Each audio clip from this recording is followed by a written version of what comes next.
All in place. All right, we are back with Christina Babin. Hasn't been that long, so welcome back. Thanks. And hopefully that means that everything's fresh in your head and you'll just immediately pick up where you left off, right? Kind of, sort of. Yeah. I wanted to get started with answering a question that you gave last time that I feel like I didn't really answer. All right, little backstory though, in case people didn't see the first episode. We'll go ahead and do that. Christina was not born into, but close enough to the Children of God organization, which has been called a cult. So when we refer to it as a cult, that is generally known as a cult. So allegedly, all the legalese, mealy mouth terms. She was telling us her life up into a certain point in the cult, because she spent really her entire life until adulthood in this cult. So we don't want to shortchange everything that's going on. So we left off wanting to continue with the story and try to get some questions in, but I guess I left you with a question that I don't recall. What was that? Yeah. Well, I mean, we kind of dealt with it, but not really. I don't think I was really clear. You had asked about freedom of speech and freedom of religion, and kind of how that applied to me saying that, basically the government failed us. And so I wanted to clarify that I'm a big fan of freedom of speech and freedom of religion. So, the Supreme Court said that the federal government can limit freedom of religion, but only when there's a compelling interest. And that's in order to protect people from harm. It's very, very clear. And the same with freedom of speech. Like it's a pretty big umbrella, and we like it that way. The only time that freedom of speech has limitations is when you're inciting violence and not just saying. I would just argue that it's not a protected thing when it's no longer speech. A call to action is not speech. Right. When it moves from thoughts to action, and that's in regard specifically to violence or harm to others. Sure. So technically, or even I could be sitting at the like a bullhorn and yelling in your ear, causing hearing damage, and that starts to cross over into an assault. Yes. Versus speech. So I'm sorry. So yeah. So we know that you can have crazy beliefs. You could believe in human sacrifice and speak about it. And as long as you are just speaking about it, then we give you that right. The difference is when you start training people how to do human sacrifices, you produce pamphlets on how to, and you start saying, you all need to do this. That's when you are crossing the line. Now, you did not do that, though. No. I was going to say, I hope we're being hyperbolic at least. I mean, I would have been one of the first people to get sacrificed in that case. Been like, let's get rid of her. Just wanted to clarify. Right. Well, so one thing that is like, kind of, I guess there's so much to talk about when it comes to this group.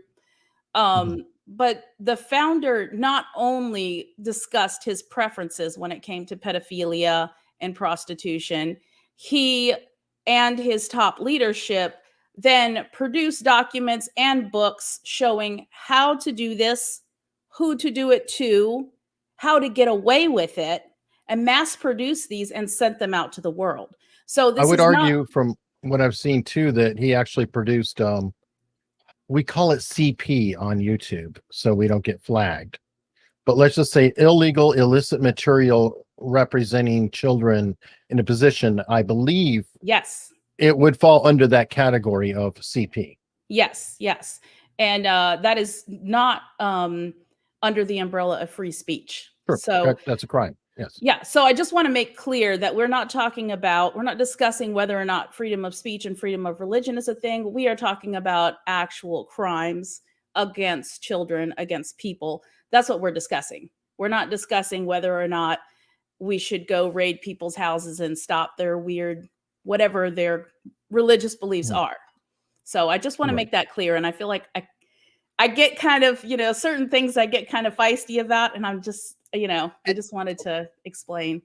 Where I was going with it was I was saying it's a challenge for them to reveal this sometimes, in terms of infiltrating the church is causing some major constitutional problems. And maybe that would be the only way to handle it. But sometimes it's hard to reveal this stuff, because if nobody's talking and they say, hey, I'm a church, you have to get the information out there. And when you get into touchy things like freedom of religion and stuff like that, it can get a little bit harder. I mean, there is a church called Scientology that's very, very controversial. Yeah. Some would say it's not even a religion, but they did get that status by the government, and they have continued to function, make money, all kinds of stuff. And I think that there is a genuine challenge where you get where the government gets caught up in a constitutional snare. So yes, they did fail you, no question, but I kind of understand a little bit how it could happen too. Does that make sense? Well, I agree with you, but not in the way you're saying. There is a way that it's understandable that it happened, but not for those reasons. Because again, I'm going to reiterate. I mean, I don't know if you've ever read On Liberty by John Stuart Mill. No. The harm principle, like we use that a lot when we talk about freedom of speech. And you're right. Stop at my nose. And yeah. And when it comes to harming children, those rules don't apply. Totally agree. So when it comes to, I want to be very careful in saying like that it's not a freedom of speech issue. It's not a freedom of religion issue. They did not come after us to protect us because we were in other countries, because which gets hard too. There was jurisdiction issues. There were issues of just the names. We didn't know who our abusers were. It is complicated, and you had people who knew how to work the system too. I mean, right? I would imagine experts who knew exactly how to skirt the line, through politics and other means.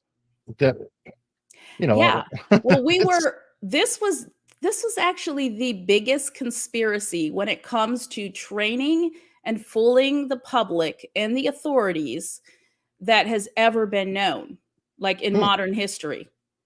These were thousands and thousands of children. We were trained in military fashion to withstand stress, to answer the authorities when they came. We did mock practice raids on our communes. We did practice court cases. We did practice media performances. We rehearsed. And not only that, in our day-to-day life, we were not allowed to show stress.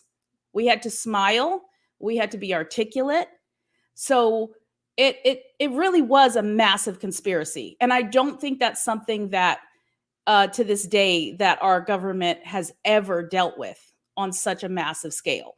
So I don't think it was really known what was going on. Now I will say when the world finally did start taking notice and a lot of the communes were raided, yes, the children were very well trained and they did not detect stress on the children.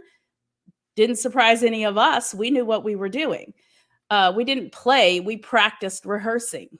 There were no toys. Can you describe how the training take place? I mean, I hate to do it, but I'd love to hear a training session, or what would be an example of a session, rather than about it. Like, what would be an example? Would it be, and I'm speculating, so, please correct me, but you would be out hustling to get money because you said you had to beg all day, and you had kind of minders when you were out asking for funds. Yeah. Were they training you at that point saying, if they ask you a question, here's this. If they do this, ask that.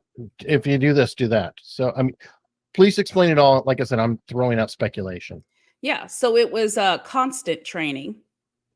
The world, anybody outside of our commune was an enemy. So every conversation was not only monitored, it was scripted. So if you went off of script, you would be in trouble. So it would be, here's what you say. If the country that we were in was a non-English country, that was really good for them because they would teach us how to say, please help with a donation in Japanese or, Mm. whatever. And so we kind of didn't get taught much more than that. And so that was kind of easy. But if you ran into a foreigner, then you would get debriefed like, okay, you said too much there. Next time, don't answer that question. You don't have to answer those questions. Remember, they can report us to the authorities. These are not our friends. It's dangerous. So then when it came to like the mock court cases or the mock raids, we lived every day in fear of being raided, being killed, being, it's actually going to be brought to justice and rescued, but we didn't know that. So you had Okay. to have what we call a flea bag. So all of your possessions had to be packed every night, A bug out ready to kit, go. kind of What? like a bug out kit. Oh, I don't know what that is. Well, preppers call it that or whatever. It's like a backpack with, everything relevant to you Yeah. to where you can just pick Yeah. up and get out. Yeah, everything except for our passports, because our passports were confiscated. They always kept those. So we didn't That's, have passports. of So course you running do. away was problematic for all of us kids because anybody who tried, what were you going to do? You didn't even have your passport. By the way, I got to interrupt on that because this is important. That's human trafficking 101 Yes. is to make sure that you seize the passport of any individual you have. And that is how a lot of victims are brought in. They're offered a job. They get to work on a cruise ship or Disney or whatever it might be. And they get the passport. They come here to the States. The passport is seized and they now have to pay for the passport to get out of it. So Yeah. I apologize, but I'm just saying your Yeah. Thank you. church That's is good. following a great tradition. Yes, yes, it's there's no doubt we were being trafficked. So you had your flea bag packed every night. The founder would be sending letters and discussing, okay, here's what the world thinks of us, here's how we need to answer, here's how they're wrong, but here's the correct way to answer them.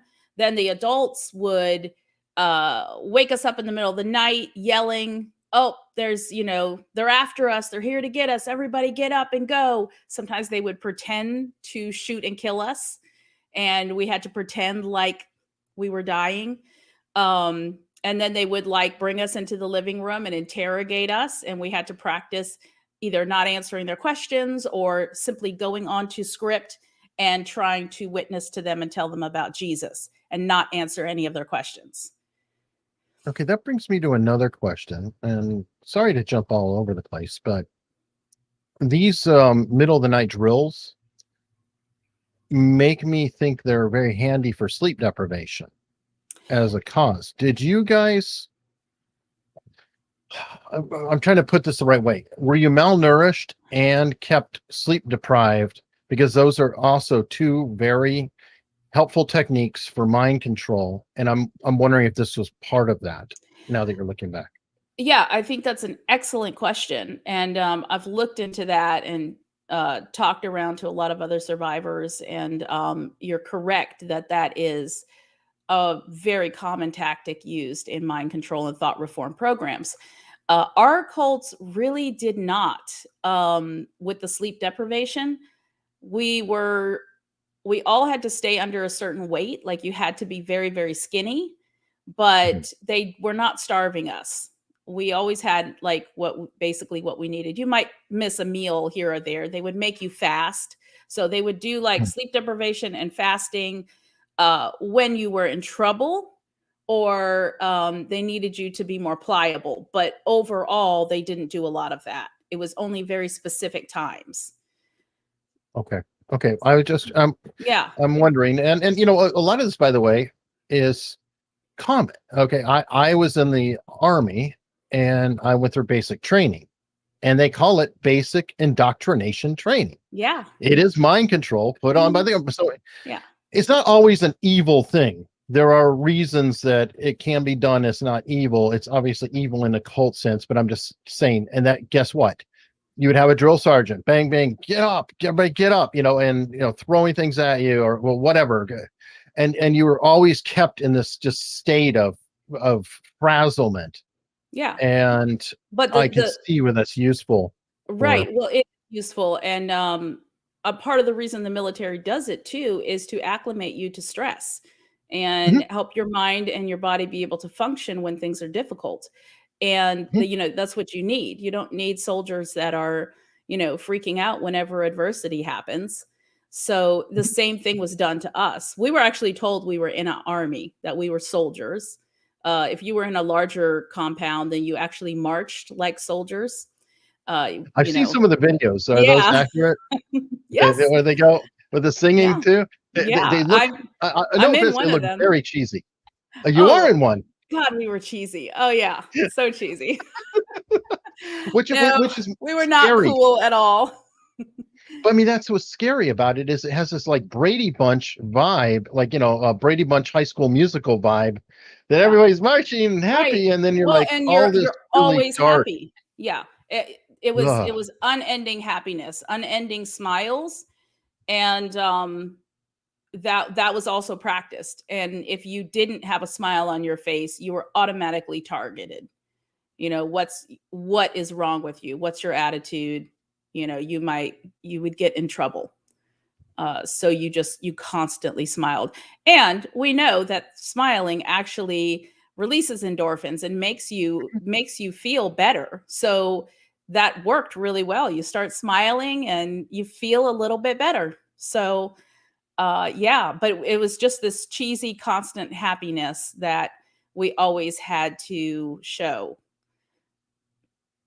Yeah. So And that's how you recruited too, right? Is you would mhm. find vulnerable people and you'd be so warm, Yeah. just so friendly and unabashed about it. I Yeah. could see where somebody who feels down, um, and old drill sergeant, yes, he is correct. Basic training is a play. The drill sergeants are actors. The troops are participating audience. Absolutely, absolutely.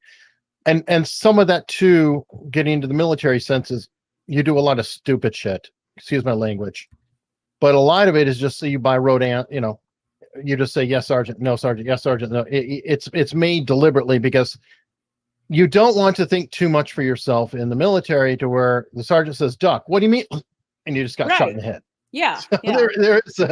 there is a reason for some of it. But anyway, to move back to that,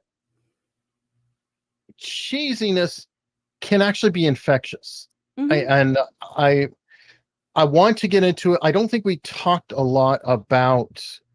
First off, we were going to go into the behavior panel bit and how you would be reading body language for the Yeah. purpose of both flirty fishing and just flat out to get money or recruit. So I want to give you the floor. Can you talk about how you would go about reading, I would say, your marks, and there's difference between a cult and a con man. And I'm saying man, it can be both, but the difference between a cult leader and a con man is that a con man moves around and cons Mhm. different people, and a cult leader keeps conning the same people. But Yes. anyway, Yes, I would exactly. say that you guys were conning potentially marks. So how would you go about it, and can you describe? Right. So there are two ways in which body language was used. One was me personally, and that was for my own safety and protection from the adults. And that's where it's more the micro expressions and also the things that they'd say. And we can get into that later. Um, we were taught when it came to outsiders to watch their behavior, watch whether their shoulders were slouched, whether they were did they have a look of unhappiness on their face or boredom, were they reading a book, were they with somebody, if they were alone, you kind of that person was definitely a mark because they're alone. They don't have somebody with them. So, they're lonely. Perfect. Yeah. Describe the ideal mark. That's a good one. Who was the ideal? Like you're walking along and you're like, ooh, got one. What would they look like? Okay. Typically we targeted the opposite sex than us. So if you were a male, you targeted a female. If you were a female, you targeted a male. You looked to see if they looked wealthy. So if they had money, if they were well dressed, then they were, automatically somebody we wanted to talk to. If they looked like they were poor or had some kind of mental illness, they were off the list. You didn't approach them. And like I said, if they looked unhappy, bored, if they looked aimless, if they were just sitting on a park bench and not really, they're not reading a book or they're not, on the phone or, well, we didn't have cell phones back then, but it was just kind of if they had like an aimless, just looking up into the sky or looking down or, just nothing too complicated. But as children, we were kind of looking for that, and if he has a business suit, yeah, go for it for sure. And then so how would you approach? I'm sitting on a bench and I'm kind of looking mildly perplexed and depressed. How would you approach me? At different points too, because as a child, I imagine, as a child, you would probably approach me one way. And then as you got older, you might approach me another way. I don't know. It was the same. It was the same. So really? It would be, I would walk up to you, depending on, it wouldn't matter what age I was. I'd be like, hey, hello, my name is Christina. What is your name? And I would touch your shoulder and I would look into your eyes and I'd be like, what's your name? And you'd be like, oh, Eric. And I'd be like, oh, I have something to tell you about. I'm really excited to tell you about this. And I'd usually pull something out and I would be like, oh, look, we're missionaries and we come from foreign countries and we're here to talk to you about Jesus. And do you know that he really loves you? He loves you so much and we love you too. And it would just kind of go on like that. And eventually I would hold your hand and get you to pray with me. And then I would ask you for money. Now, okay, did everybody bite on this? Or, I mean, there's going to be some people who are a little more like, that's nice. And did you just wear them down, some people, or how would that go?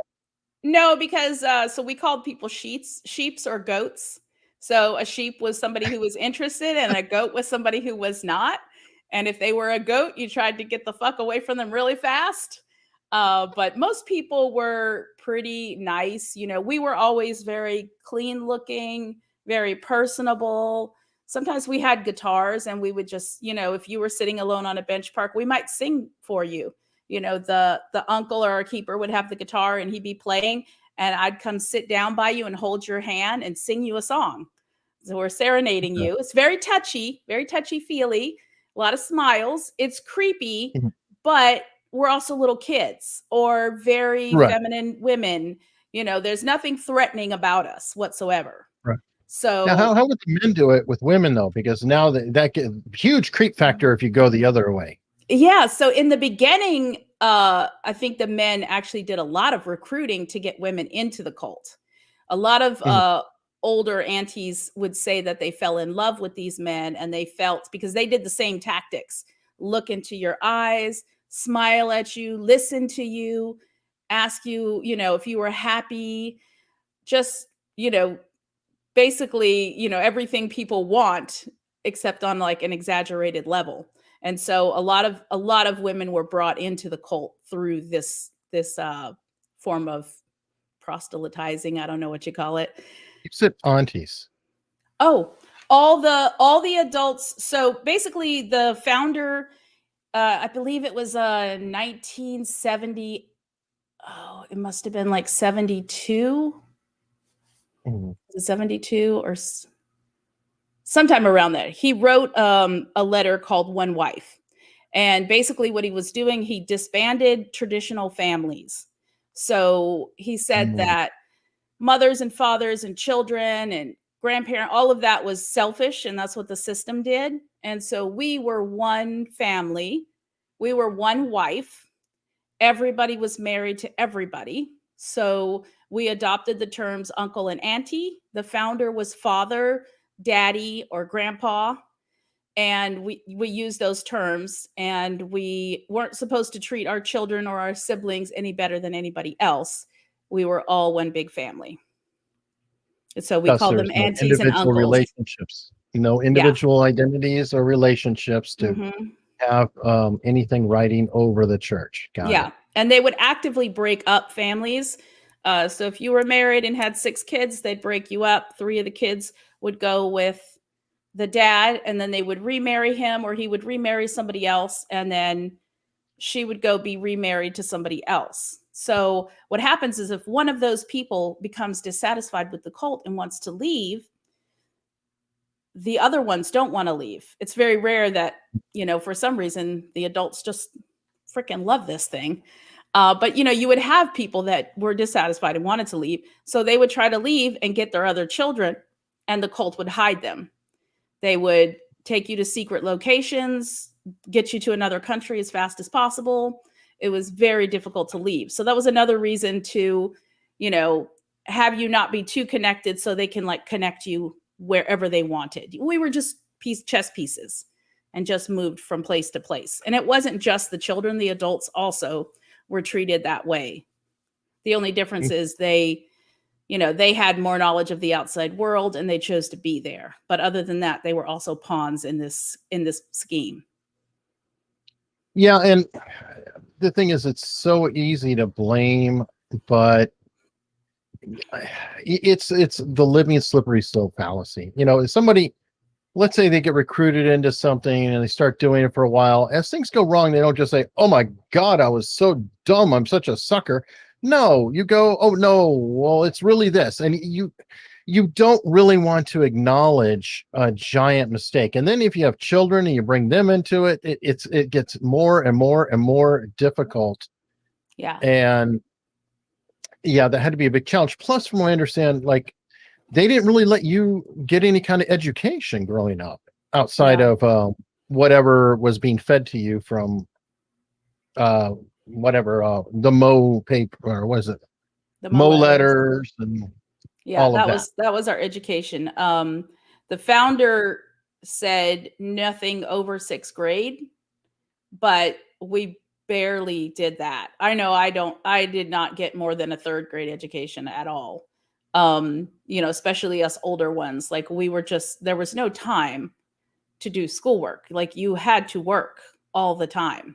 So there was, you kind of, learned how to read, in a hurry. Reading was mandatory. You did have to know how to read. And different families were better at giving a little more education than others. And the younger, after the big worldwide persecution and education became an issue and the world started paying more attention, they started trying to school the kids more. And you just said worldwide persecution. You see, I love hearing your training coming out. And that's why I bring it up, because I'm sure you were taught that you were being persecuted by the world, and it was more like worldwide notice, maybe. Yes. Yes, they called it. We had a persecution complex big time. So it was kind of the late 90s or it was probably more mid 90s. Different countries around the world started taking notice, and communes were raided. And, what's really funny is that the cult, they kind of touted this as a win, because the children were returned to the parents for the most part. In England, it was a little bit of a different story, but in Australia and Argentina, the children were returned because they couldn't find anything. So they were like, "Oh, we won. Well, after that happened, things inside of the cult became drastically different. We all of a sudden started having rights and they stopped all the sexual abuse. They stopped a lot of the physical abuse. So, well, he died too, right? I mean, he yeah, died it was right 94. around that time. Yeah, it was kind of a storm of a bunch of things, or a cocktail of different things. Lord Justice Ward was the judge that was in charge of the case in England, and he admitted that the cult was responsible for our abuse sexually, and admitted that we were not properly educated. He did end up saying that, oh, I believe them when they tell me they're not going to do it anymore. Well, that's not how the law works. So I don't know how he did this. He made them promise that they were going to stop everything, and they promised him they would.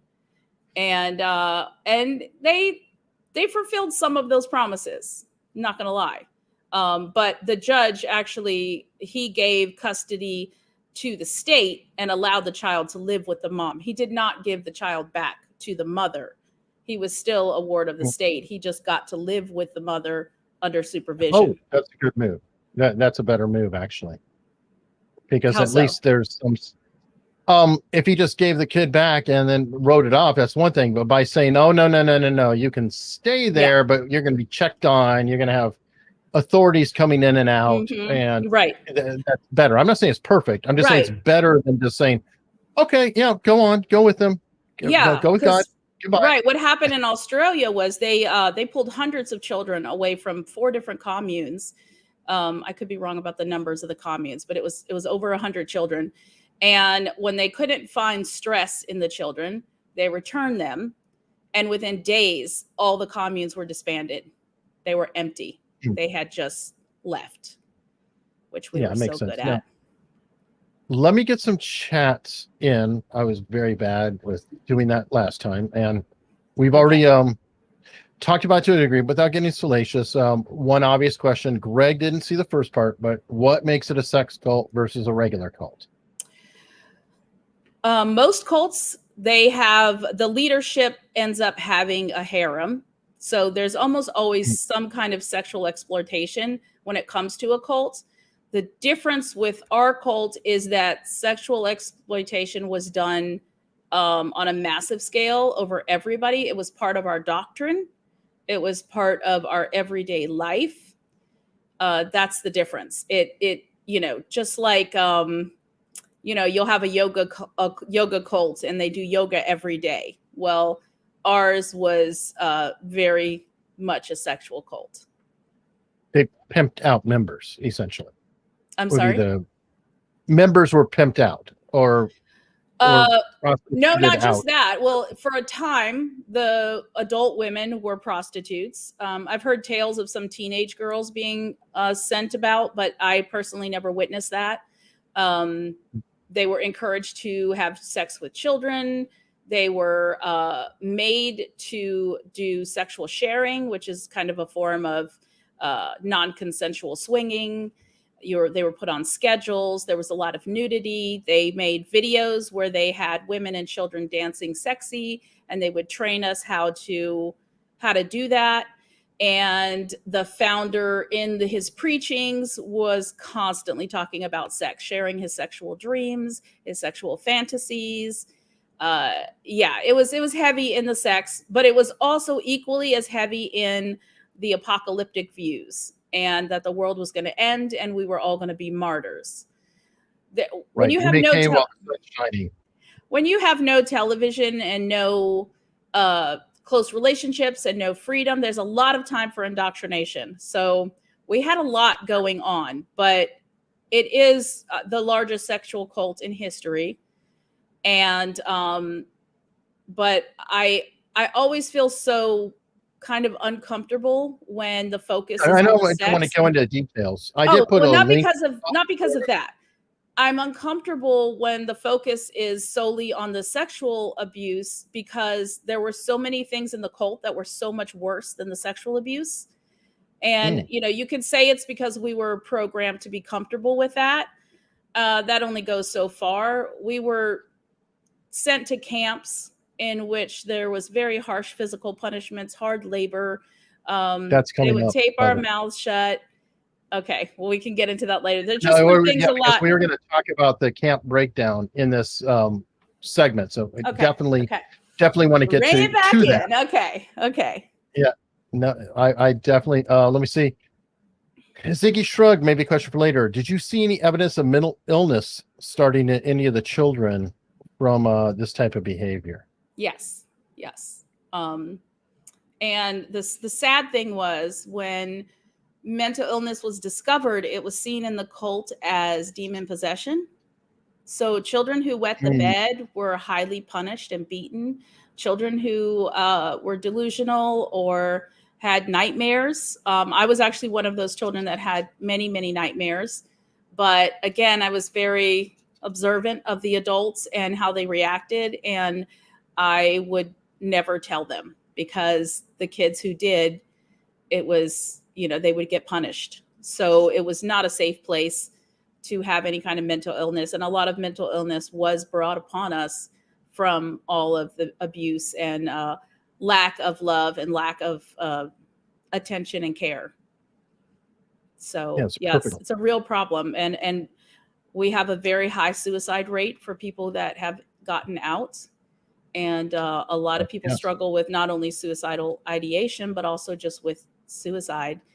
It's well, actually, the adopted son of the leader, David Berg, his son Rick Rodriguez, who was being groomed to take over, and there's a lot of material on him, did get out and wound up doing a murder suicide. Yeah. In the early 2000s. So I mean he 2002, I think. Yeah, he was the direct son of the current leader, I guess you would call her. Yeah. I don't even know. But yeah, and there's so much stuff on this cult, and I did put a link to like a collection of people who have put stuff together so you can see all the horrible material you could ever want to. Forewarning, it's disturbing. Yeah, it's very hard. Now, there actually a documentary just came out. It's a 5-part series on Discovery Plus, and so far up to date, it is the best series that has ever been done. I do not speak on it, but you see a little clip of me in one of the camps. So, okay. But I know all the people that are on it. They're friends of mine. I lived with some of them in communes. I know what they're saying is true, but it is such a well done documentary. And the way that they did it, they literally transported you to all the different countries, and the detectives are showing you like where these different communes were, and then also just looking at the aliases of different people they're trying to catch and like how complicated it is. But it really shows you, it gives you an idea of the scale of this conspiracy. Like, this was massive. There has not been a group this big, this successful, that hurt and used so many children and people. The adults were also hurt as well. It's on a massive scale, and it was successful because they are still around today. They are still benefiting off of the money that us children worked to give them, that our moms worked to give them. They are still benefiting from that. So I would say go watch it. It's called Children of the Cult. It is fantastic. I cried a lot, but it is well done. So if you are curious, maybe go watch that before you go to xfamily.org, because it'll be a little bit of a buffer, because the other stuff is pretty dark. But you really hear the stories. They follow 4 different people, and their stories from beginning to end. It's great. So yeah, big plug for that. Cool. And Frank Barron wants to know if anyone kept secret diaries. I don't know how you could, but Frank, how did you know? I did, and I got in huge trouble for it. So every night we were part of the cult of confession. It was very much every day you confessed. So we had things called OHRs, it was called an open heart report. And every evening you tattled on yourself. You tattled on people around you. You said everything that you did, all the way down to whether you used the bathroom and what it was like, what the consistency of it was. Like, they wanted to know literally everything. And I was very resentful of this. I did not like it. I had to come up with lies every single night. And so I got a little diary and I started writing in it at night. And I would write them at the same time. So I'd be writing my OHR, and then I would be writing my secret thoughts and things I did in the other diary. And I mean, I guess teenagers just don't think. And when I got sent to the camp, I brought it with me and I had hidden it. And I knew that my bags were going to be searched. I just didn't realize. I thought I could get away with it. And I did not. And it was bad. But yeah, there are books, there's so much out there. It's just, for so long everybody has wanted to put their head in the sand about this cult. There's not a lack of information, there's not a lack of stories, there's not a lack of evidence. It's all there. It's just, it's not really fun. It's not one of the fun, where it's all wrapped up in a nice bow and the leader went to jail. And it's a heavy, dark story, and it continues to be a heavy, dark story. I do think that there is light at the end of the tunnel, and I like talking to people about that as well. But there's no lack of information. So if you just start digging, you'll find all kinds of stories out there. Oh yeah, it's a bottomless pit. So they even acknowledge it. The organization itself acknowledges. Yeah. There are some things that may have been done by, we couldn't be everywhere at once, and you never know what's going. Yeah, except they were. We were writing. They had leaders that would come, and their job was to travel around and inspect and make sure everybody was doing what they were supposed to be doing. So on to inspections, and we deliberately stopped so then you would start this time. Let's talk about the camp. Okay. I just got a big knot in my stomach right now. So they started with camps around the world when I was around 12. And these were meant to be sort of a fun, giving ourselves over to the cults type of thing, where we were going to get to meet a lot of other kids our age. So we were all very excited about it. We went to these camps. I went to one in Japan with my brother, and it was heavy indoctrination. And we were made to give ourselves to the leader, give ourselves to the cults. We were told that now we were adults, now that we have been through this training, and we were ready to now be used. Give yourself to the leader, give yourself to the cult. What does that exactly mean? Dedicate your life, everything, to the cult. No wishes, wants, desires. You are not a child. You are not an individual. You are now a soldier of God. You are in the army. We sang songs about it. Like it was an army boot camp training camp, but more psychological than physical. And so we were supposed to leave all of our wishes and hopes and dreams behind, anything that we might have, any doubts, any relying on our parents for their dedication and loyalty. We were now supposed to dedicate ourselves. And once we did, we were considered adults. So instead of at the end of the camp sending us back to our parents, we were then trafficked, and we were sent from commune to commune, and we were just slaves. We were slaves to the cult in whatever way that they wanted. And we had agreed to that. We said, yes, that's what we're going to do. So it took a couple years, and slowly that indoctrination started wearing off, and we all started rebelling. And not in any huge ways, but just little ways. Me writing a diary, people sneaking candy, saying out loud some doubts they may have. And so when they realized that that was no longer working, they decided, like, okay, we need to do a real camp. We need to really like get these kids under control. And so they set camps up. There were two sections in the camps. One was for what they called the detention teens, and then the other was for like just kids that needed to get reindoctrinated. The detention teens definitely had it the worst. My brother was taken to that, and they had to do hard manual labor. They were in solitary confinement. They had to fast. They were beaten. They were made to confess over and over again. I was not, I just know the stories from what they have said. Most of them have come out and cannot speak about it.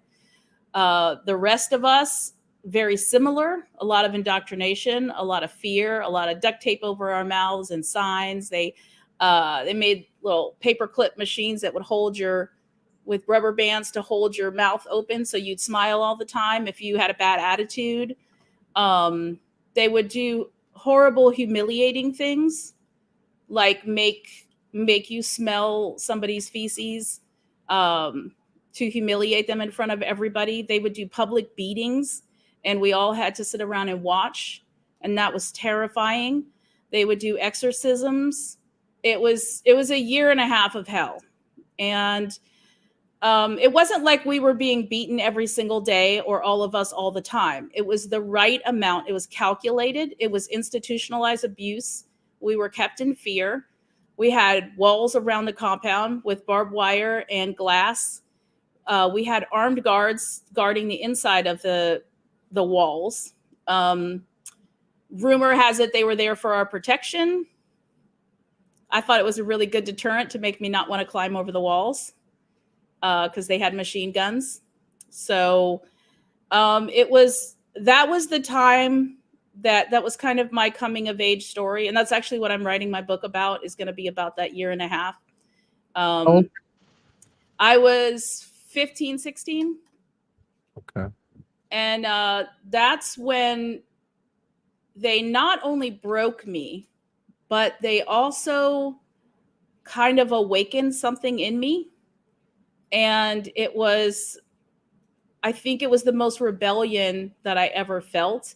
And I came to the realization that while the outside world might be our enemy, that they were also my enemy. And after that, it was never the same for me. They went too far.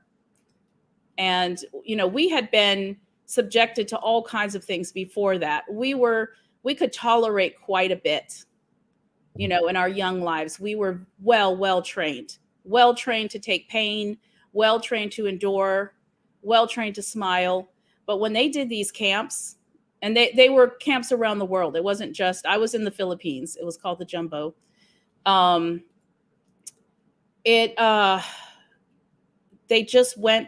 They went too far, even for them. And this is the part of the story that does not get told, because a lot of us are not here anymore. A lot of them have committed suicide or died young. Wow. Heart failure, lung failure, drug overdoses, so I want to tell that story. I want people to know they claim that they did not engage in institutionalized abuse. And I was there. I saw it with my own eyes. I witnessed it. I felt it. I saw the people around me I loved endure it. And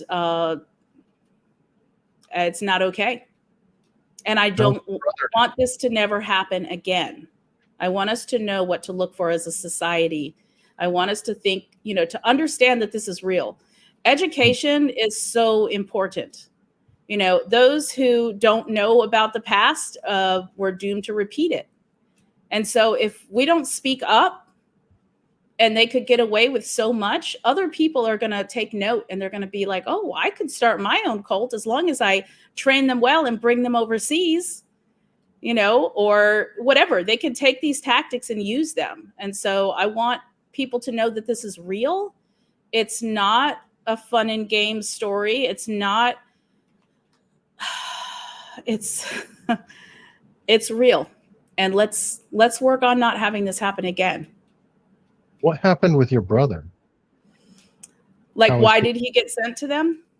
Well, we can go to that too, but is he okay? Did he escape? What happened? So he actually left. He got away from the cult before I did, and he had a very hard road when we got out. There was, most of us had no place to go. He struggled with homelessness and was not educated. He's had to pull himself up by the bootstraps.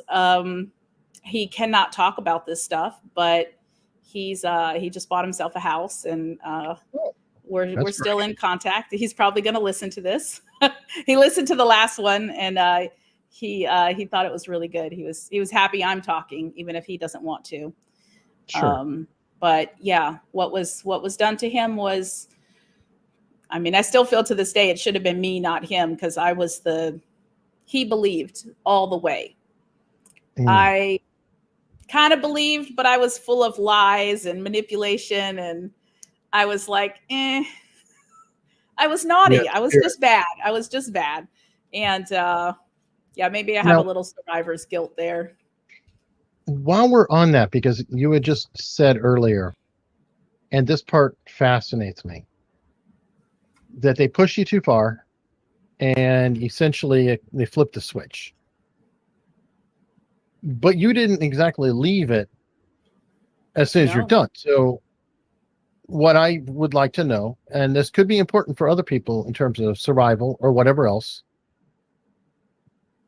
how did you go about interacting with everybody and leading a duplicitous life, which essentially you were doing? You had one mindset that I'm getting the hell out of here. So how were you able to control yourself, deal with the further abuse, but also maintain your internal freedom? Yeah. And that's a very loaded question, but I don't know. Yeah, it's a good one. It's an important one. I do think that there's a misconception that once you realize that everything is a lie, that you're instantly free and you're going to go run through some wildflower fields and, drink a bottle of wine and laugh, and it's not like that. It's actually worse, isn't it? It's even worse because you see it's a it's lie and now you have to live it. everything after that is difficult. Is it worth it? Yes. Is life amazing? Absolutely. But it is so difficult once you realize that it's not real. Everything that you lived for was a lie. And then when you get out and you realize you're free and you don't understand what that means, you don't understand how the world works. You don't even really know how to think. You don't know what you like or don't like. You don't know what you want. And you're constantly amazed that you're not dead. So it's a long road of recovery. I know right away when in the Philippines, a lot of the details are going to be in the book, so I'm not going to do too many spoilers. But when I was broken, basically I lost memory for a few months. I don't remember what happened during that time. I remember coming out of it, and not long after that, we were sent out of the jumbo, and I was sent, back to the States to be part of a fake media home. It was a fake commune set up to trick the media, and so I was part of that. So yeah, the plot thickens. I have some responsibility for lying to the public. I do, and I've worked my way through that, but right away when I came to, I started rebelling in ways that I never would have before. When you left a commune and you went to another commune, they sent basically like a write-up of you. Dossier or report. Yeah. And so I took those of me and my brothers and I ripped them up on the airplane so that the next commune could not get them, and then lied about what happened to them. So that was my first big act of rebellion. And then it was a lot of little acts of rebellion after that. There was, while I didn't trust them any longer, I looked at the outside world and I knew I couldn't survive out there. That indoctrination of that it's not a safe place and that you're not educated and that you can't live out here, it stuck.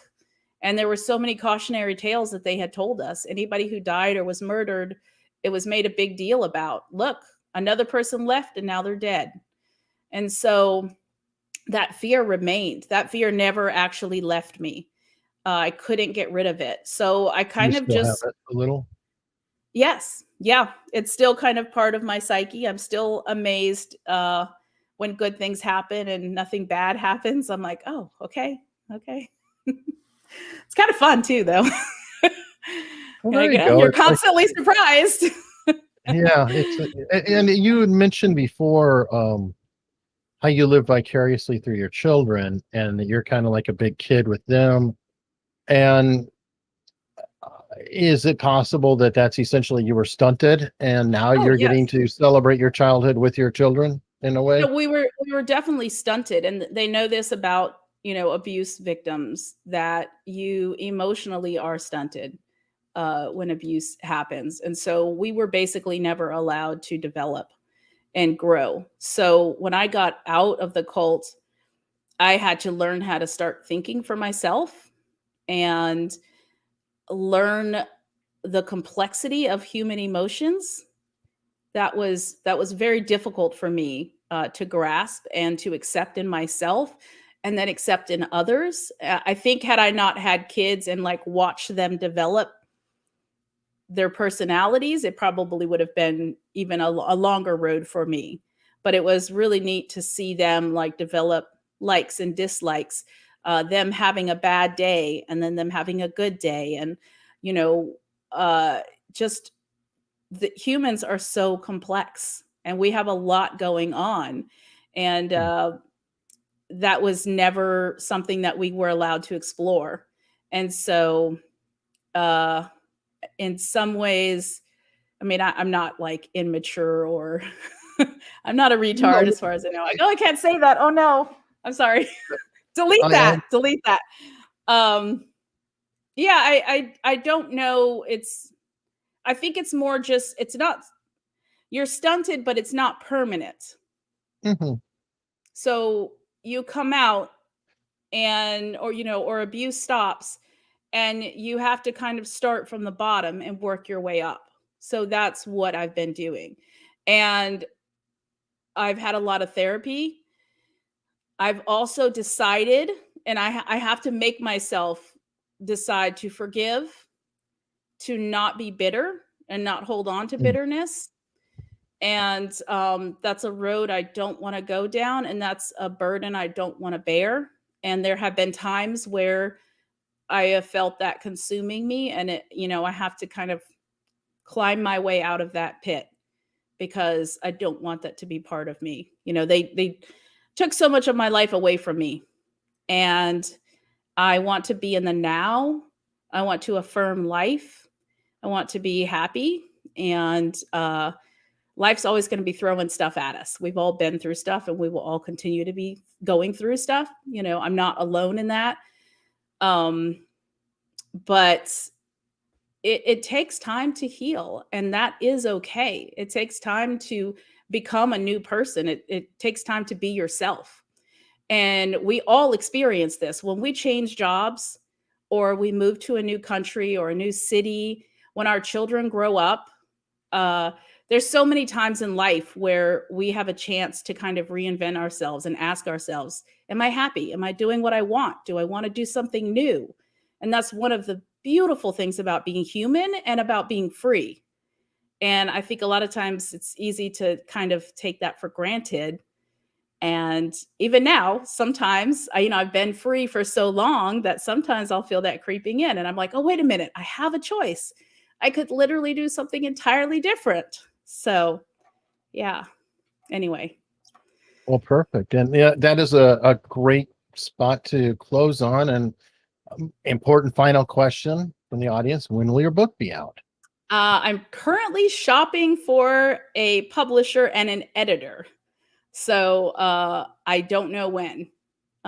It has proven to be a lot more difficult than I thought.